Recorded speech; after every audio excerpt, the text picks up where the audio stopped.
The 100 Absolutely Unbreakable Laws of Business Success, by Tracy. Chapter 2, The Laws of Success. Page 69 to 72. Law number 11. The Law of Service. Your rewards in life will be in direct proportion to the value of your service to others. We all make our livings and add meaning to our lives by serving other people in some way. We are all dependent upon thousands and millions of other people for the food we eat, the clothes we wear, the homes we live in, and the various elements that make our lives enjoyable and worthwhile. Our primary job as members of society is to find the best way to incorporate ourselves into the fabric of society by serving as many others as well as we possibly can. First corollary. The first corollary of this law is that all fortunes begin with the sale of personal services. There are almost 5 million self-made millionaires in America, including many people from the most difficult backgrounds imaginable.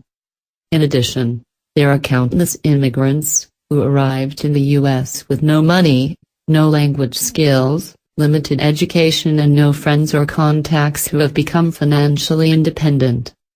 Each of these people passed the magic $1 million mark in personal worth by finding a way to serve others more effectively. And so can you. Second corollary. The second corollary of the law of service is that if you wish to increase the quantity of your rewards, you must first increase the quality and quantity of your service. The more you put in, the more you will get out. According to every study, the highest paid Americans, entrepreneurs, executives, professionals, salespeople work an average of 59 hours per week, for many years, to become successful. They become increasingly more productive and valuable to their customers, until they finally make it. Then everyone tells them how lucky they are. Third corollary. The third corollary of the law of service is, everyone works on commission.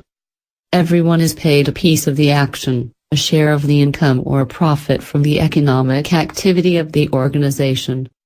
No matter how your compensation is structured, or how it is described, it is ultimately based on the value of your service, the size of your contribution. To put it another way, you are ultimately paid for results. The good news is that you can increase your value, and ultimately the amount you earn, by increasing the quality and quantity of your results. And in the long run, there is no other way.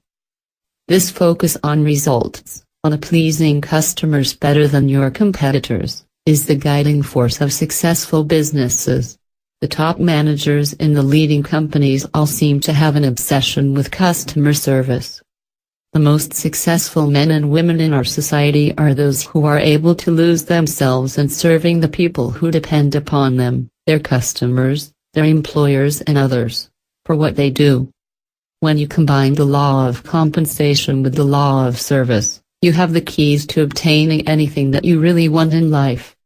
You get out exactly what you put in, and wonderfully enough, you have complete control over what you put in. No one can ever stop you from putting in more every single day. No one can ever stop you from going the extra mile, from always doing more than you're paid for. When you devote yourself completely to serving your customers, your boss, your staff, the people who purchase or use your products and services, you start to enjoy a wonderful feeling of meaning and purpose. You feel that you are really making a difference in the world. When you know that you are putting in more than you are taking out, that you are making a real contribution, you feel terrific about yourself. When you throw your whole heart into making your customers happy and serving them better than anyone else, you take complete control over your future. You put your career and your financial life onto the fast track. How you can apply this law immediately. 1. Become crystal clear about who your customers really are. Your customers include everyone who you depend upon for any of the things you want in your business and personal life. Your customers also include all those who are dependent on you for their success or satisfaction. Your internal customers at work are your boss, your co-workers and your staff. These people are dependent on you in many ways. What do they need from you to perform at their best? How could you become more valuable to them? 2. Determine your most important external customers, the people outside your organization who you must satisfy if you want them to continue doing business with you. Who are your most important customers, both the customers of today and the customers of the future? What could you do to increase the value of your service to the people who are instrumental to the survival of your business?